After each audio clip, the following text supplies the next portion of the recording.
Thanks for coming out tonight to the Willow Run Tea Party Caucus. Tonight we're going to do things a little bit different. Ordinarily, we don't video our prayer and our pledge. Tonight, we're not going to video our prayer and our pledge because tonight we're not going to do the prayer and the pledge. And I'm going to explain a little bit why. We're going to show Ray Charles singing America. And we're going to, my prayers generally, when I pray to open this caucus, are not so much so that I think my prayer can cause God to do something because I'm asking. My prayers are generally a thing that acknowledges the existence of God to all who hear this caucus. And so tonight, this song is not only going to acknowledge God's existence through the words, it's also going to pledge an allegiance, the word allegiance, love and commitment to that flag and this country. So I want you folks to stay seated and relax and enjoy this Ray Charles rendition of attribute to God and love for our country. We're going to turn these lights out, and Mike's going to start the video.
Yes, you can applaud if you want. Absolutely. And I want to ask anybody in here right now who doesn't have a heart that has welled up with love for America. We are Americans. And it's time for this country to understand something. We're not Republicans and we're not Democrats. We're Americans. We can be leaning toward the policies of one or another, but we have to come together as Americans. Too much depends on what we do from this point forward. Now, we have a guest speaker here tonight who knows exactly why America's great. After Burl comes, I'm going to give an introduction to Burl Atkins, but I'm going to say a couple of things first. After he speaks, I'm going to go ahead with some of our, after we do question and answers with Burl, I'm going to go ahead and let you folks know that we're going to talk about the three forms of socialism and why America has to go forward with what we have begun, or we fall in the trap of either national socialism or international socialism, and neither one of those are a good thing for us, and we're almost there. But Burl Atkins, and I didn't misspell his name by accident. I spelled it A-T-K-I-N. Todd wrote me back and said, "Dennis, you misspelled the man's name." And I wrote Todd back and I said, "Come to caucus tonight and see why I did that." Okay, so there's an Atkins diet, right? And this is not the Atkins diet. What Burl has done is taken advantage of a climate in America that has allowed greatness to be acquired by an average man. And that is simply because that we have kept a little control of government out of control. We have reduced the size of government to the point of, please make the bathroom area way there able for other folks to get to. Sometimes I want to eliminate that chair right there. We won't do it right now, but so that there's a bathroom. I moved it up. Now, back to what I was talking about. Burl was able to take advantage of a vision, of a thing in this country that doesn't get in the way of excellence. Burl's story is from rags to riches. We're going to hear about that, but what I want to talk about as Burl prepares to come forward, because I'm not going to take a lot of time on this, the Atkins diet is sugar-free and carbohydrate-free. Now, why I put that in this message is because both of those will make you smaller. You will lose weight. If we could apply that notion to government, because government is like this sugar daddy who consumes an awful lot of carbohydrates and a lot of energy to become bigger. And the bigger government gets, the less we have the opportunities to give folks like Burl the opportunity to reach down in their bootstraps, pull themselves up, and acquire excellence. And that's what he's done with his life. And I'm so proud that America affords that opportunity, because you know what? You don't see a whole lot of that in third world countries. My family, my daughter just came back from Antigua. They took a missionary trip down there with their 3 children. And the third worldness of Antigua was something that's absolutely something to behold. I told my family, Holly and my son-in-law, that will be a life-changing event for them to have seen what third world countries do not get, that we have benefited from. And the acknowledgement that Ray Charles did to the existence of a loving God who will hold us accountable, but then to that flag that we say pledge of allegiance to, and then at the end of those words, what Ray Charles did is mention God as Lord. Now, I always say this isn't a church, but our history is our history.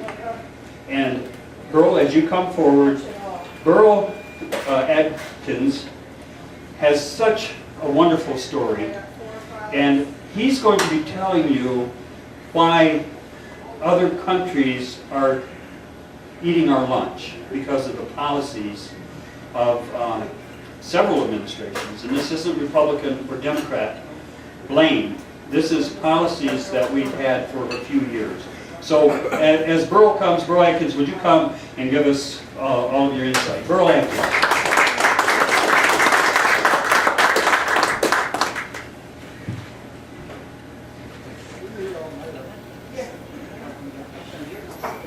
Well, good evening. Good evening, and I'm honored to be here. I'm honored that Dennis talked to me and invited me out here this evening. Our country's in big trouble, as we know. All of us know that. I just wrote a book called Common Sense Part 2. It's a takeoff from Thomas Paine. And he was primarily responsible for getting the colonists, our forefathers, off the fence and into the Revolutionary War because of tyranny from Great Britain. So, this is a takeoff of Thomas Paine, my book. It's called Common Sense Part 2. Restoring the American Dream and Restoring Our Manufacturing Base. You know, over the last 3 or 4 months, I've attended a lot of Donald Trump's events here in Michigan. And I had the opportunity to give a copy of my book to both of his friends, or his sons. And I swear I've heard him a couple times quoting stuff right out of my book. But it is really a shame what our own government has done to our own people by not giving us a fair chance to compete in our own country. And I'm going to tell you, I'm mad as hell. I've been doing it for 30 years. My half-brother Cliff back there has some, a picture from 1987 where I was demonstrating that our own government, because our tax and trade policies are denying us as Americans a fair chance to compete in our own country. And I was mad 30 years ago, and I'm mad now. Because it seems like money has taken over, and special interests have taken over the interest of all of our people. You know, when George Washington got elected, he never, as the first president, he never imagined 2 parties. He imagined one party with all of us wanting to do what's best for all Americans. And then, of course, the Federalist Party, and there became a division. But I'm not going to spend a lot of time on that. I just want to tell you that I am so thankful. And I know I have a lot of brothers and sisters in here who listen to Donald Trump, and he's for us. So far. Let's see what he does. But so far, it looks good for the working people in our country, and that's what I'm all about. Anyway, I'm not going to take a lot of time tonight. I'll take some answers. If you want to learn a lot of details about what's in my book, you can. But Dennis, I'm going to tell you something. I admire Dennis more. He's not getting paid for this stuff. He's out here because he loves our country.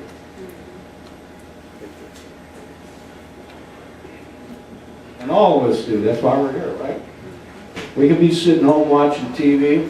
Myself, I just came from the auto show. I own a company called Global Technology, and we do automotive design and engineering. March 5th, I'll celebrate my 29th anniversary. But again, I'm not going to... let me tell you, Dennis mentioned earlier how I got in this business.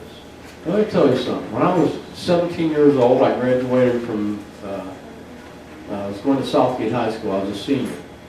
And I just happened to be captain of my basketball team. I know that's hard to believe. We didn't have a great team, all right? 5, 6, anyway. I was a good athlete, and I worked hard. It was January 17th, 1969, and it was just after a game. I scored 26 points, the best game of the year. I was averaging like 17. I was third in downriver in scoring, right? And I was really into it because I came from a very lower middle, West Virginia in the mountains, if that tells you anything. I mean, that's how I lived my life. And my family moved me up there when I was 13, right downtown Detroit. I want to talk about a rude awakening. I'll tell you about a rude awakening. They all talk funny. You know what I mean? And anyway, it was an interesting time. When I was a senior, as I was just saying, I played basketball, and this was the last game I played.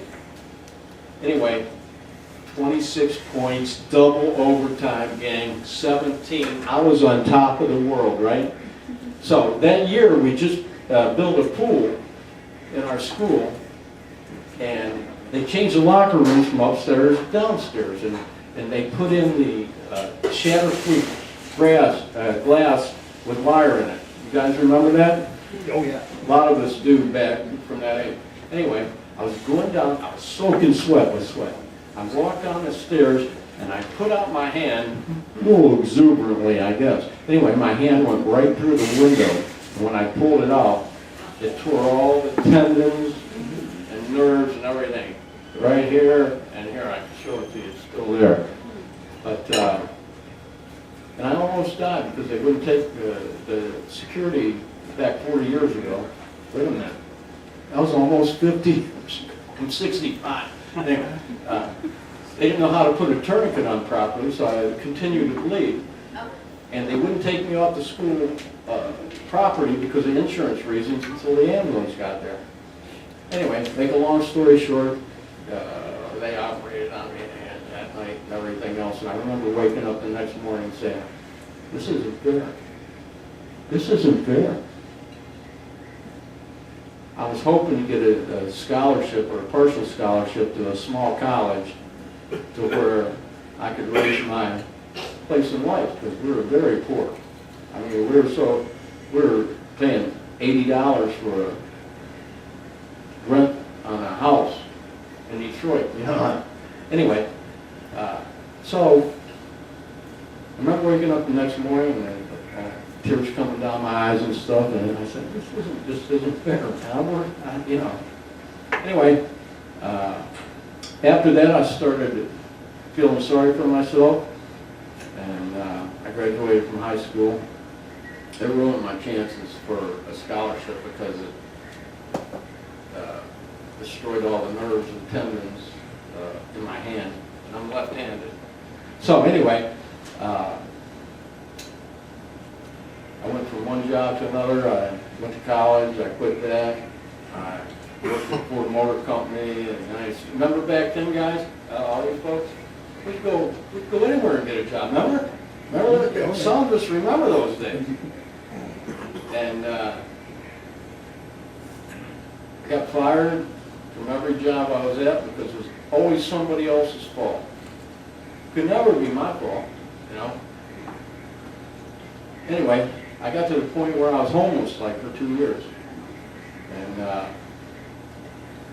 my parents wouldn't even let me in their house because I didn't deserve to be there because I was a bum. I finally, I hope I'm not boring you with this little story. But finally, after being homeless for 2 years, my dad and my mom, although they were divorced, they were living together. And my dad left my mother at that time, and he bought a little $8,000 home over in Taylor, Tucky. Anybody ever hear of that? Taylor, Tucky. So. Have you ever heard of Ipsy Tucky? Huh? Have you heard of Ipsy I've Tucky? lived here. I've lived here. Anyway, so I never remember moving in there. It was like a little 600 square foot house. The bathroom window was knocked out. Don't forget, this is 1974, right? Didn't have a shower or anything. But he let me live there with him. And about 2 months after I lived there with him, I didn't have a car or anything. I didn't have nothing. I lived 2 years in a car, been in backyards and put picnic tables up so the rodents wouldn't get me and everything else. So I know what it's like. Unlike Bill Clinton, I don't know your pain or feel your pain. I know your pain because I've been there. Anyway, I was living with my dad. My Aunt Eileen came in from Illinois, and she worked for an employment agency And she was there for like 2 days, and she liked my mom more than my dad, so she stayed on it. Anyway, she needed a ride home. And my dad asked me if I'd drive her with his car, because he didn't have I didn't have a car. So on the way there, she said to me, she worked in employment agency business, and she said to me, did you ever think about going in employment agency business? As a recruiter? I kind of laughed at myself. I go, I can't even I didn't have the self-confidence, self-esteem to go to McDonald's to get a job, all right? I mean, I was bad news. So anyway, I said no, I laughed, and I go, she goes, well, why don't you let me make a few calls for you? She worked for Snelling & Snelling. At the time, it was the biggest employment agency in the world. And so I go, sure, what the heck? So anyway, she made a few calls for me. I had an interview in Royal Oak, over on Woodward Avenue. And I interviewed with a guy named Charlie Pletcher. Great guy. So anyway, I never forget. Remember those 99-cent ties we could get from Kmart, guys? Or you just flip them on, you didn't have to tie them or anything? Anybody remember those? Oh, yeah. They were great. So I went down and got me a tie, got me a couple of shirts for $1.99, whatever they were back then. Anyway, so my dad he actually drove me to work and back for about 2 months. So, after about 3 weeks, I was at Snelling & Snelling, and my old habits started creeping back into me. Leave early, or arrive at work late, leave early, all the tendencies of a loser. So, after about 3 weeks I was there, and I told Charlie, I go, my boss, it was 100% commissions. I wasn't making any money. So I went to Charlie and I said, Charlie, this isn't my cup of tea. This isn't my deal. And I want to give my notice. And he said, well, will you stay? This is on Monday. I said, will you stay the rest of the week? I go, sure. So I stayed.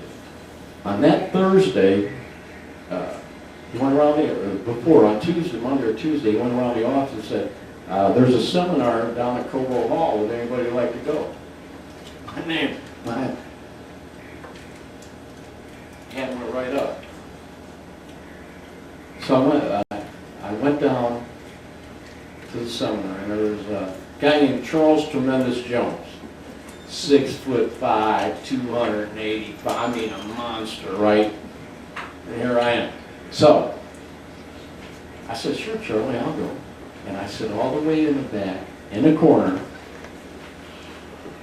and I was ready to take off the first time I got a chance, because he saw me looking at the door.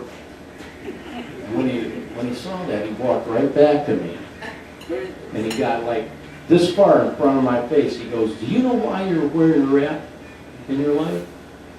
I backed up a little bit, and he got a little closer, and he spoke loud, and this is a big guy, I mean, with a deep voice. He goes, do you know why you're where you're at in your life? I was kind of stunned. I go,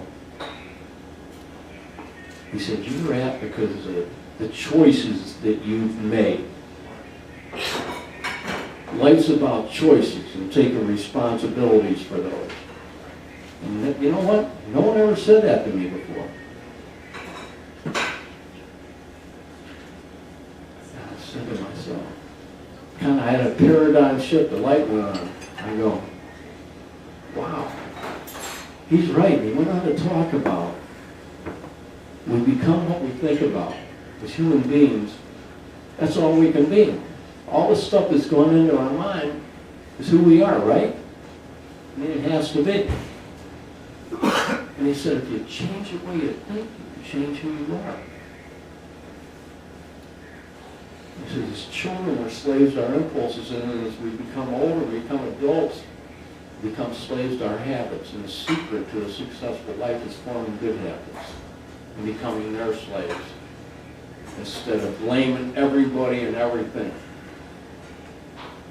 Whoa, dude, that's some heavy stuff. And he gave me 2 or 3 books, like Greatest Salesman in the World. I recommend it. If anybody wants to read a book. Og Mandino, Greatest Salesman in the World. He said, go buy this book, and this book. And he had a book of his own, obviously.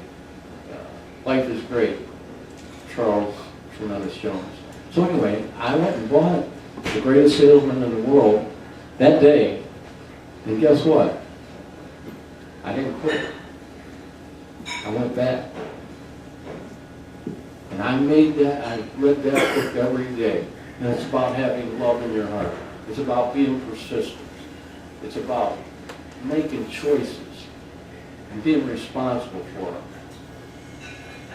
And I never looked back. I started my company on March 5th, 1988. I worked 3 jobs for 3 or 4 years. And I started with $15,000. And through this great country of ours and the grace of God, 29 years later, I'm still in business. I've been Entrepreneur of the Year. I've had such a wonderful life. And I see what's happening and see what is happening to our country, the working people of our country. And literally our country, our government has stabbed the working people of the United States in the back. They've betrayed us. These trade deals and these tax deals, and I want to give you a little example. I'll tell you, President Trump talked about the bad deals, but he didn't tell us how they were bad. Let me explain to you for a few minutes how we've been getting screwed, American workers and American middle class, for the last 20-some years. All right, let me give you an example. Let's take Mexico right now, and I'll talk about that in a few minutes. I'll have a question. But let me explain to you. A Volkswagen that sells for $20,000 in Germany has all the taxes included in it, right? All the German taxes. Point of sale, they have a big tax, which is 19%. Okay? Now we're going to talk about a $30,000 Volkswagen. That's $5,700. If you live in Berlin, then you have to pay that tax. But if it's exported to the United States, that's rebated. In other words, it's never collected in Germany. A tremendous tax advantage. Tremendous. Unbelievable. And if you buy my book, I explain all this. I go into detail. So they can send a Volkswagen that sells for $30,000 in Germany for $24,700. Everybody following me so far? When that car comes to the United States, they're not paying any taxes in Germany. We have no offsetting tax or tariff in the United States. While we in the United States, and this is the next thing I'm going to get to, let's take a $30,000 Chevy that retails for $30,000 in Detroit. Right? That's with all the taxes and everything included. When we try to export that car to Germany, or anywhere in Europe, or anywhere around the world, as a matter of fact, and I'll talk about that in a second.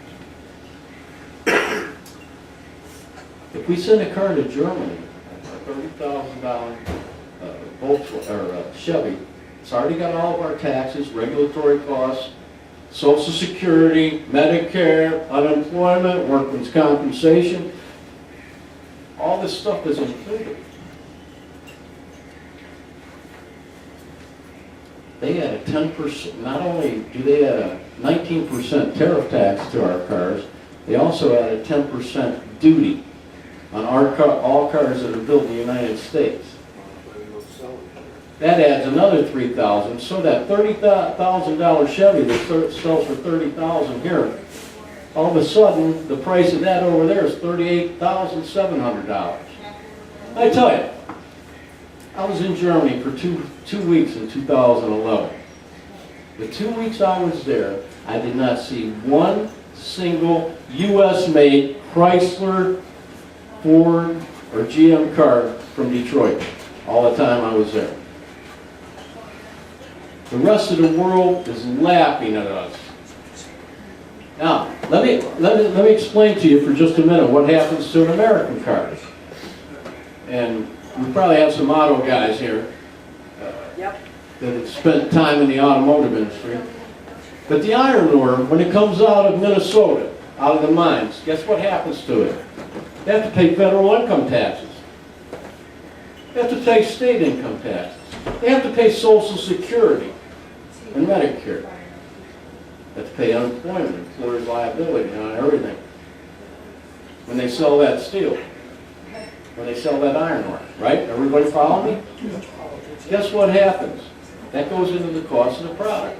When they sell that to the barge company that comes down the Great Lakes, guess what happens? All those same taxes and regulatory costs get included in the cost. Right? Then they sell it to the steel company. This doesn't include a lot of other, the same taxes continue to be applied. By the time that $30,000 Chevy, assuming all the materials, labor, and engineering, everyth's done here by American people, by the time that $30,000 retail Chevy sells, $15,000 of that goes directly into federal, state, and local taxes. Oh my God. Now, there's a multiplier effect in the economy, and Dennis is very well aware of this, I know. For every one job in manufacturing, it supports the people at the bank. When you put your money in the bank and they loan it to people, they buy, they get. 6 jobs is the multiplier effect. Yeah, 6 to 9. I've heard it anywhere. When that Volkswagen comes into the United States, not only are they subsidized, and we have to pay for that. That's what pays for our national defense, everything, our whole social program that we have in the United States. When that $30,000 Volkswagen comes in, it's not paying taxes in Germany, and when it gets here, we give them a free ride. They don't have to pay any taxes related to manufacturing. So you don't forget, we're just talking now. Let's take a 4-to-1 multiplier effect ratio. It's very conservative, right? 4-to-1.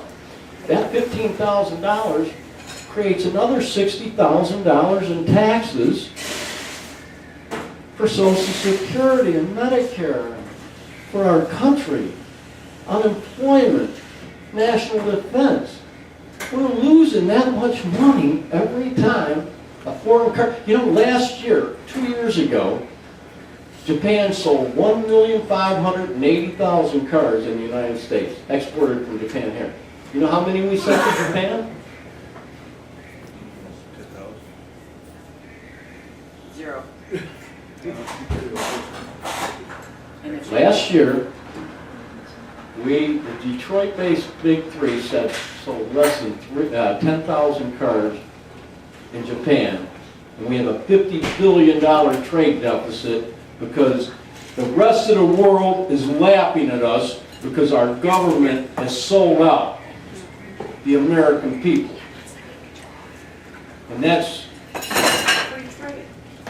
yeah, it's not free trade. Well, You know, free trade it's a done. shame. And I say this. Harry Truman said, like in 1946, I'm a big fan of Harry, he's always a Democrat, but back then Democrats would be conservative Republicans right now. So in our history, it seems like God has given us a leader, whether it be George Washington, Abraham Lincoln. At a crucial time in our history, we've always had someone that has come in And I think Donald Trump's that guy, and I think we should support him all the way. And let's hold him to the fire, though. Hold him to the fire. And I say, my opinion is, let me tell you this, let me say this. When we send a car to Germany, they had $8,700 in taxes and duties, right? China adds 25%.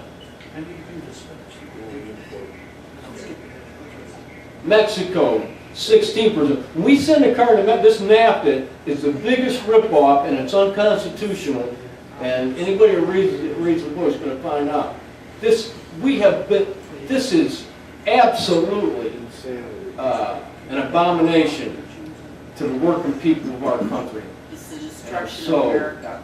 Glad that we're standing up now. We're saying we're not going to take this crap anymore from you guys. And I just love Donald Trump because he isn't owned by him. Let's see what he does. There's constitutional reasons for this too, and I'm not going to go into a 2-hour talk tonight, but these trade treaties are unconstitutional. Article 1, Section 3, Paragraph 1. It talks about the Congress of the United States is responsible for negotiating trade treaties. You know this, Ken, right? We talked about it. Yeah, we talked about it before. So,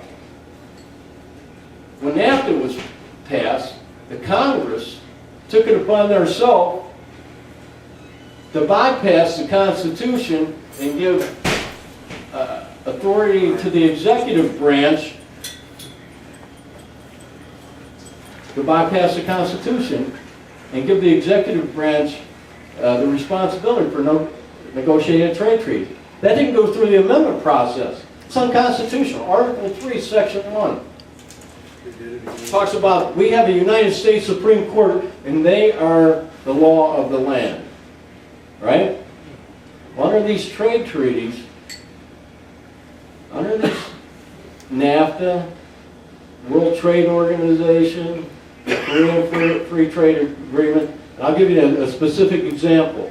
Last June, Tom Vilsack, he's our agricultural secretary, he went to the Congress and said the World Trade Organization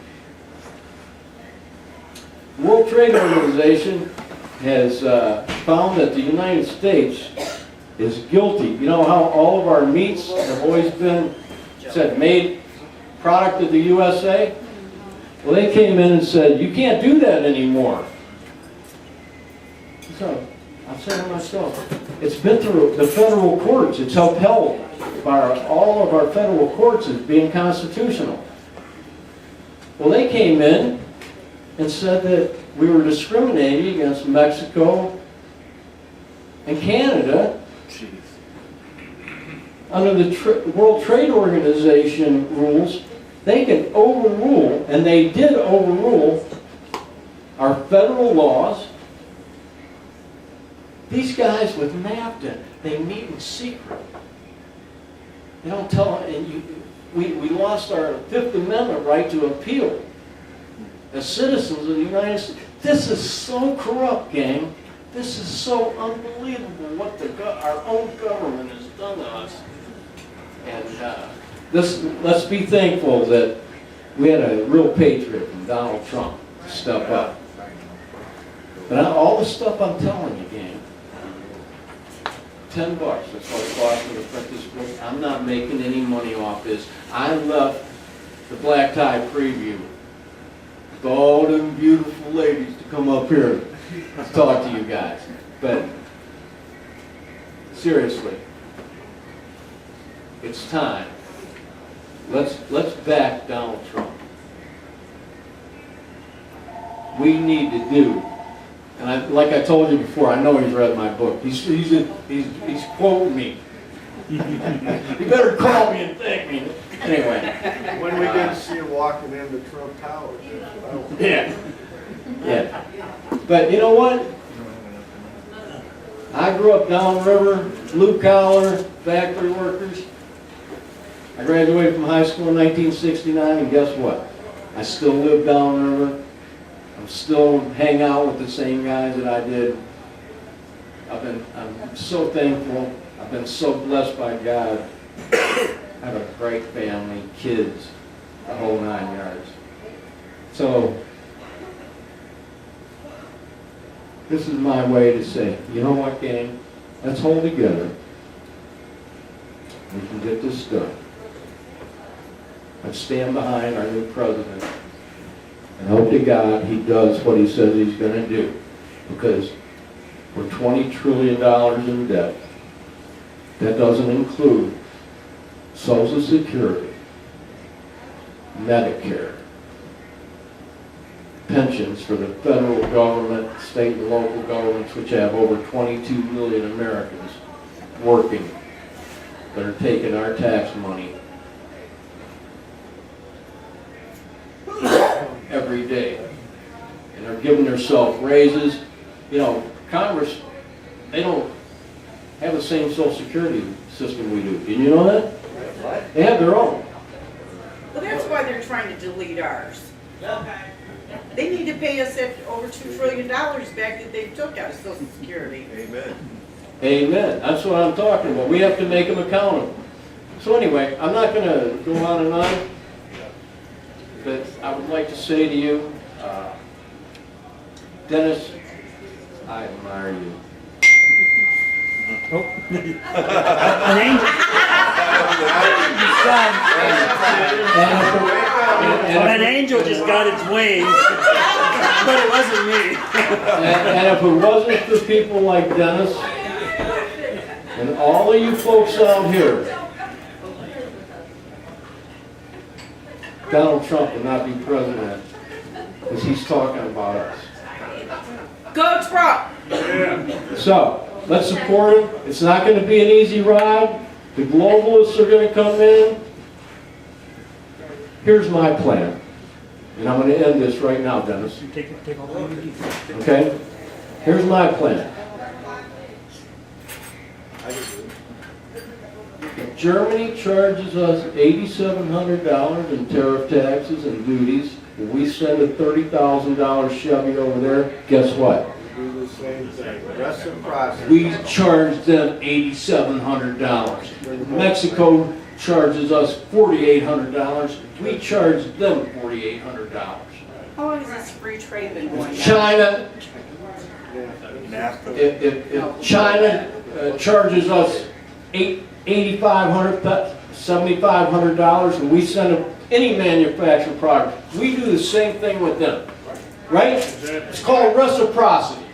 If I could talk to Trump, man, face to face, I go, don't talk about a 35% tariff. Talk about reciprocity. If you're gonna charge me $8,700, why shouldn't we charge them the same, right? Then it'll be fair. You know what that is? It's common sense. I want my jobs back. Right, we all do. It's common sense, right? You charge me $8,700, I'm charging you. Japan, you want to sell 1,580,000 cars and deny us access to your country? Guess what? No access here, buddy. We do the same thing to you. You want to take our cars apart and inspect every one and add the price up $10,000? There's a reason for that. Anyway, I'm going on. Yes, sir. You had a question? Yeah, everything you said up to the point of Congress doesn't pay their, the same Social Security, you better check, because they do. They pay the same Social Security you do. Well, wait a minute. Let me say this. And maybe I didn't say it before. I said taxes related to manufacturing. They do not. Any foreign product coming in here, No. they don't pay He's talking through about the Social manufacturing Talk process. about Social Congress. Security. Congress pays Social Security. They do pay Social Security. They have the same Social Security. Yeah, they have their own system. Now, no, they don't. It's the same one that you pay into. Okay, well, that's a, we can debate that question. We'll check into Well, that. I'm gonna win, but here. Yeah, you are. Congress used to cry about they didn't have as good as health care as the auto The other workers thing is, too. everything you said is right on as far as the multiplication factor.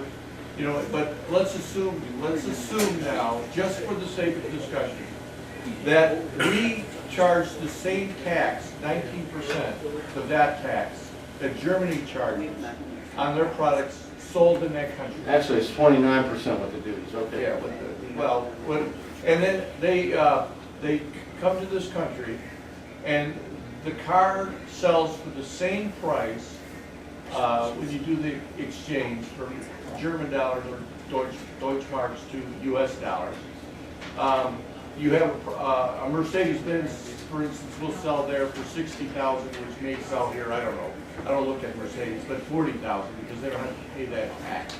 Yeah, they Now, rebate it, yes. They rebate. Assuming that we have this reciprocity. Now, this is a question, since I don't know Sure, the answer. I mean, I'm open. I want your opinion. The problem I have is when you can go 30 miles south of the border of Texas and Mexico, and go into a General Motors factory, and they pay the top wages to those factory workers there, which is $1.79 an hour. Now, taking all those things into consideration, if you were Mr. Megabucks and you could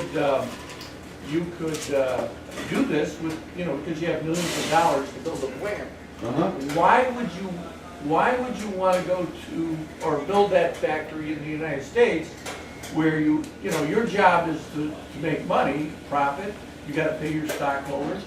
Why would a person, Mr. Megabucks, want to build a car in the United States when he can build that same car in Mexico at considerably lesser cost?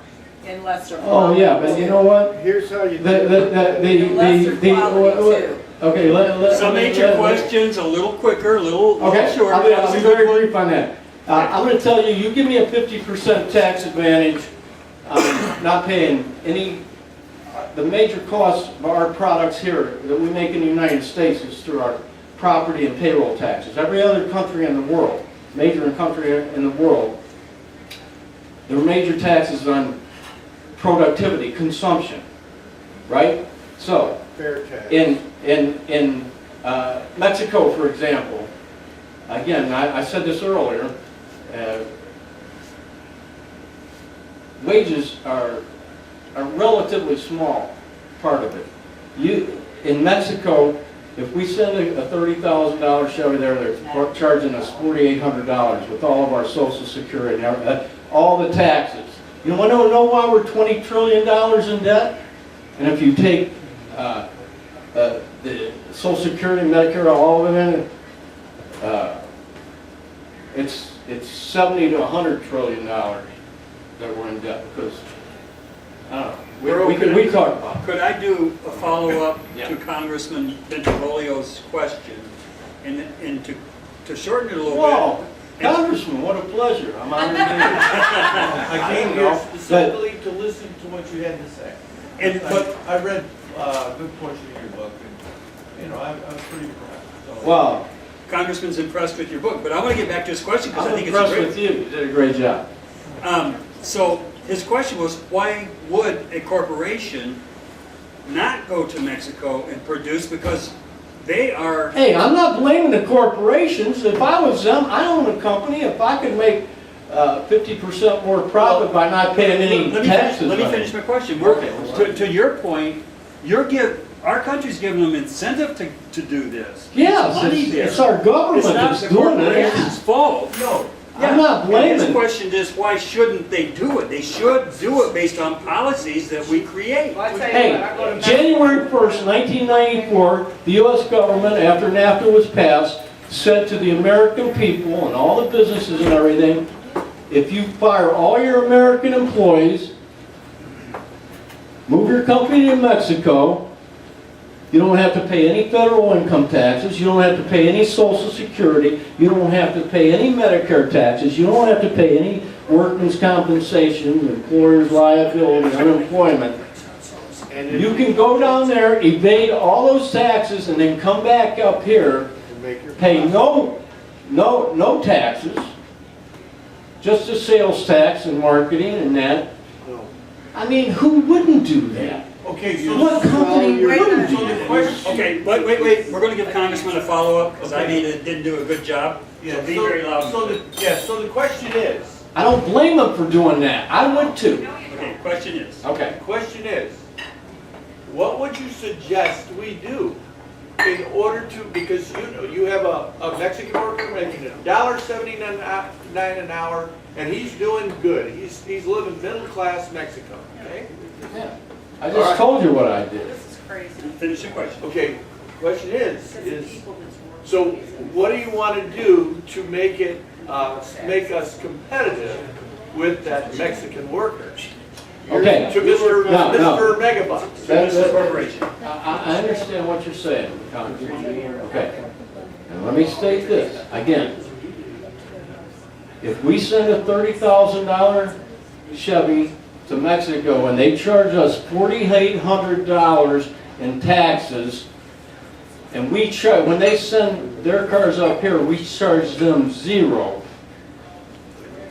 They're subsidized by their government, they're subsidized by our government, they're tying our hands and legs, blindfolding us and gagging us, and then they blame the American worker for making too much money. Well, let me tell you, Congressman, and you probably already know this, in Germany, guess how much the auto workers make in Germany per hour?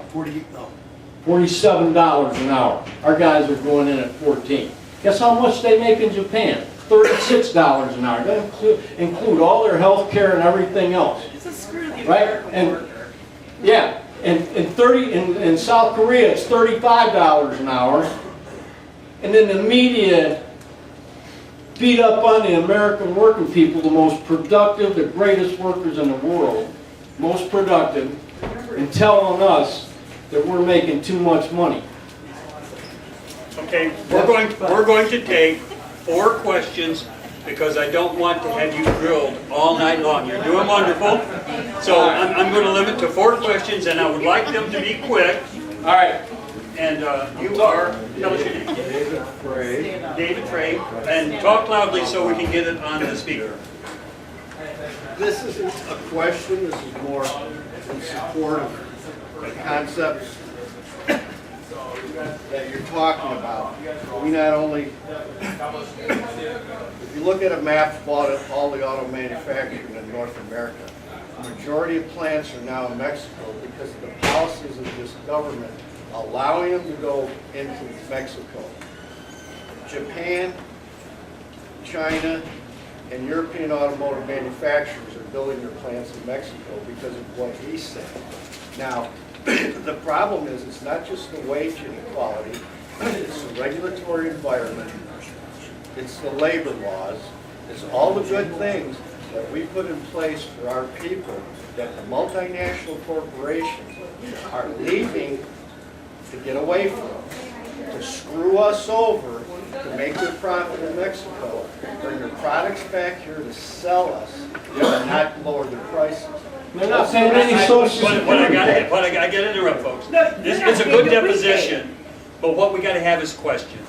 I can't Okay. allow everybody to Okay. have that platform. Yeah, you're right, But I- Dennis. but- Okay. But I, Who's next? no, I've got. I agree, you're Yeah, right. wait a minute. Thank you for that.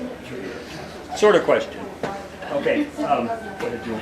Well, yeah, Loudly. the situation right now, if I'm not mistaken, is being at least addressed by our president-elect, that of putting a tax on any imports that are coming back into this country that's going to put it on the same playing field.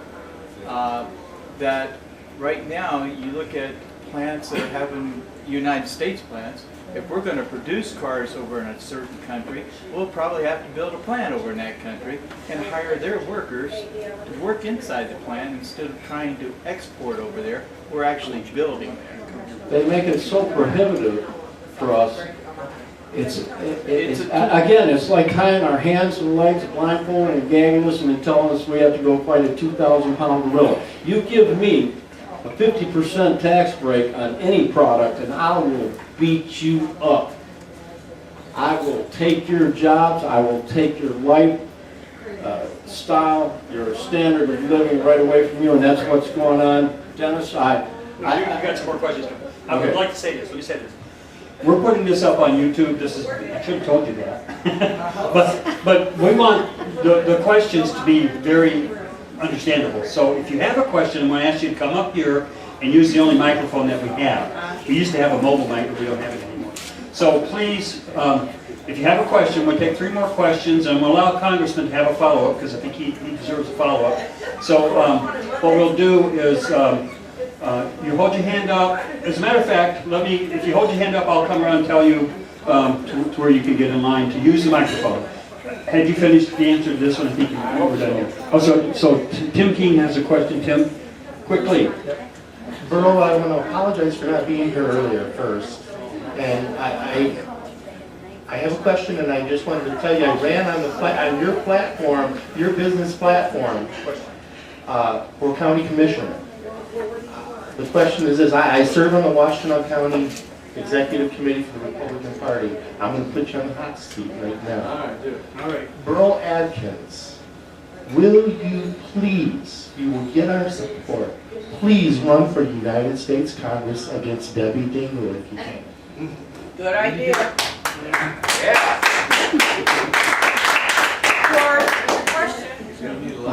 Thank you very much for that compliment. And I have run for U.S. Congress 4 times. Run again, Burl. I have run for state representative 2 times. I'm 0 for 6. I live down the river, and the Dingles have such a... You can beat Debbie Dingle. well, thank you for that confidence. And I just would like to say that I'm not running for a political office. I am doing this because, and I don't have to do this. I've been very successful. Very successful. I don't have to do this, but we got kids. We got grandkids. Come on, gang. Right? Right. We need you in We're Congress. handing out a $20 trillion debt to them, and that's just not counting all the Social Security or Medicare. All these. In other words, anyway, let's stay involved. I encourage you to talk to your friends, neighbors, relatives, and say, it's our country. The American people have spoken. We're taking our country back, and let's back him. He's going to get, Trump's going to get a lot of blowback on this stuff, especially on this tariff.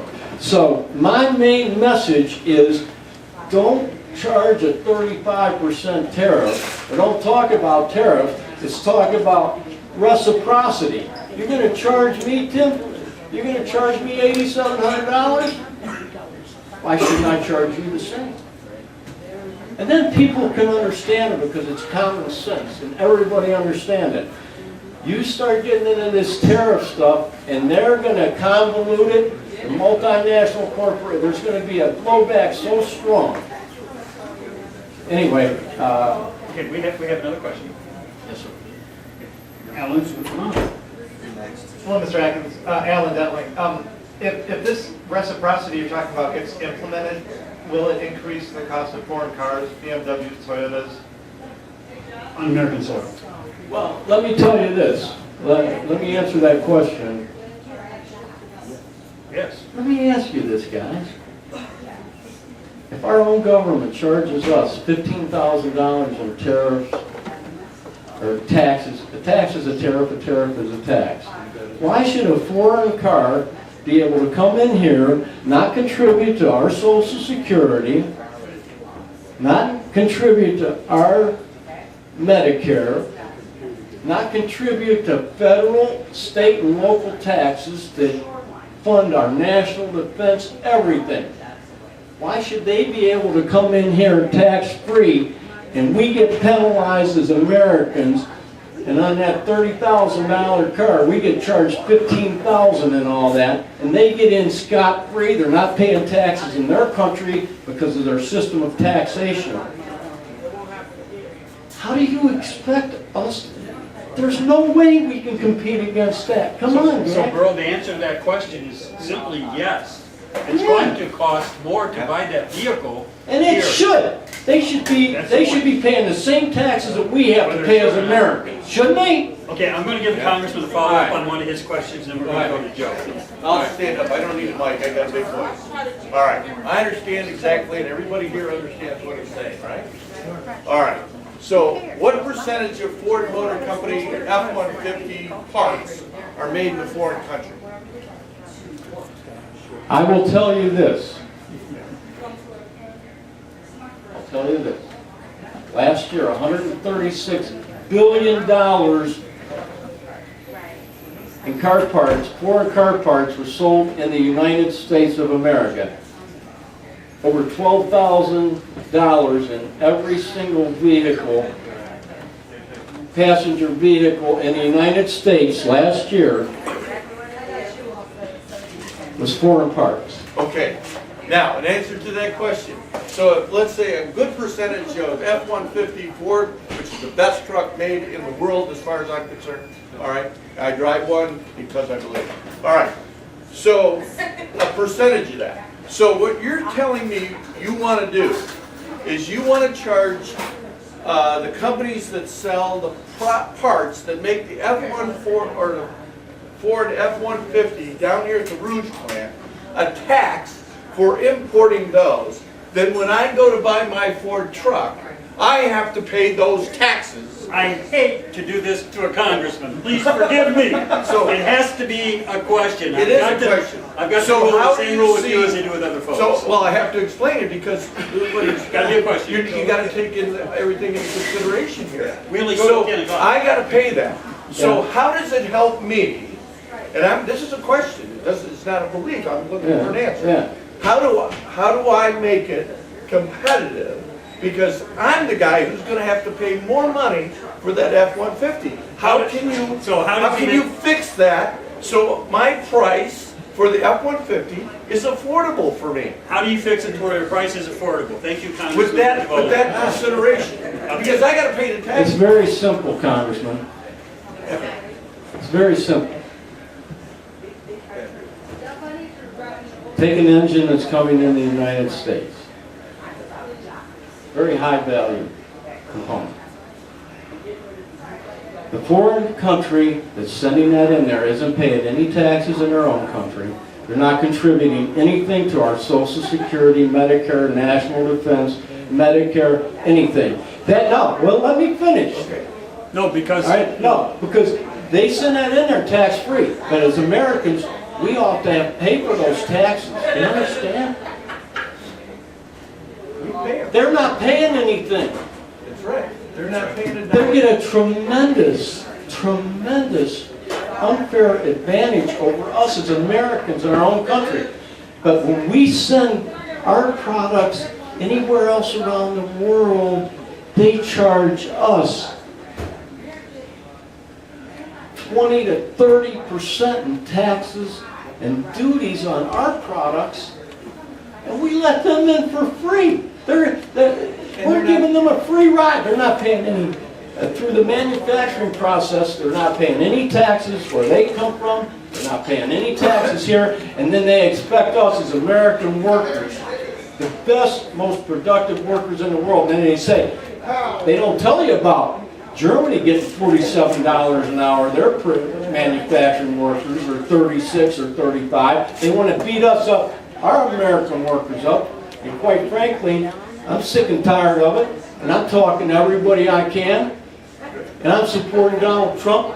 And let's make America great again. All right. Hey, listen, now, one more question, last question, bro. And let me tell you something, I appreciate everybody's passion. People wouldn't give passion if they didn't love this country. Just because you disagree with me, or maybe have another plan, or maybe have another plan other than what Burl's talking about, does not mean that neither of you love this country. And I'm going to be talking about a little later what I think the reason is for these policies. But we're going to end this question session with a question from Joe, and I guarantee you it's going to be humorous. Because every time Joe asks a question, we get to laugh. Go ahead, Joe. I try to be serious from time to time.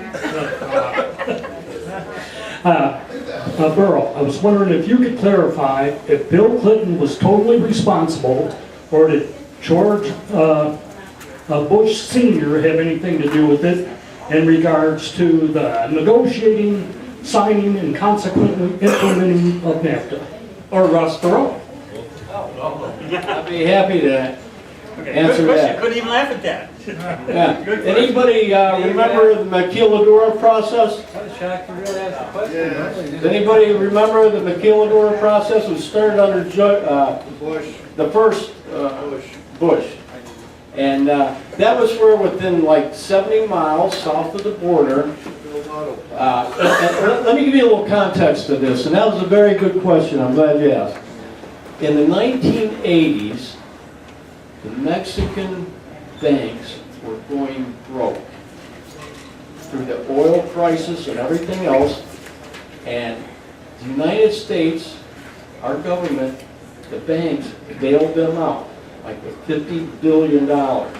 So this was a tax scheme, and they weren't paying us back because the value of their currency was discounted.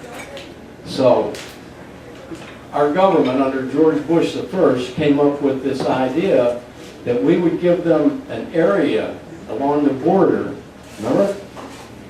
Tax-free. They didn't have to pay any taxes. So that the Mexican government could pay back the banks. This is how it all started. And then, of course, Clinton, January 1st, 1994, is like I just said. Cliff, I want to show you, give you guys did I bring my stuff in my, in 1987, I got a picture where I was demonstrating, I had like 30 years ago, gang, I was demonstrating and trying to tell the people about our tax system. I've been trying to do this for 30 years. So, anybody who wants to, this is me in 1987. And it's, the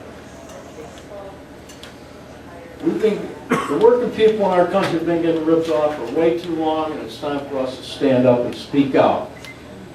I have a petition, if you got anybody wants to sign it, it's saying, we need to repeal NAFTA. We need to repeal the World Trade Organization. We need to repeal the South Korean Free Trade Agreement, and all of them, and say, let's give us a fair chance in our own country. Let me tell you something. And from 1946 to 1971, we had trade surpluses every single year with the rest of the world. And I grew up in that time. We had good jobs. We had economic security. You could go to work in the summer and pay for school, for college. We're 20 years old. We could raise a family. Remember those times? That's before they changed the tax system in 1970. I could talk for hours about this, guys. I've done years of research. But the bottom line is, $10 if you want to buy a book, it'll be here for a few minutes. I'm taking way too much time. Dennis has got a lot to talk about tonight. But I have to tell you this. I'm always honored, and especially with the congressman in the office, honored to be invited out to speak to you. I'm just an common American like you, but I know one thing, if we don't stand up and speak out, and that's why I applaud every single one of you for being here tonight, because you care. Thank you very much.